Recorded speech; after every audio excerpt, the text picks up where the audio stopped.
Bhojpuri industry के superstar कहे जाने वाले स्टार दिनेश लाल यादव निरहुआ भले ही इन दिनों भोजपुरी इंडस्ट्री के टॉप एक्टर में माने जाते हैं, लेकिन आप सभी ये जानते ही हैं कि भोजपुरी के जो भी ये सितारे हैं वो अपनी मिट्टी, अपने गांव के साथ जुड़े हैं।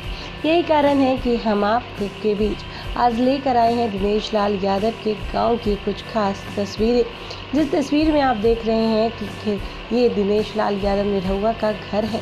जी हाँ, भले ही जिस समय दिनेश लाल यादव ने अपने करियर की शुरुआत की हो उनके पास कुछ भी ना रहा हो, लेकिन आज के समय में दिनेश लाल यादव के पास अनगिनत दौलत है, जिनमें से 2 इनके घर हैं ये गांव में जो काफ़ी ज़्यादा बड़े हैं, जिन्हें देखकर ऐसा लगता है कि इनकी कीमत लगभग करोड़ों में होगी।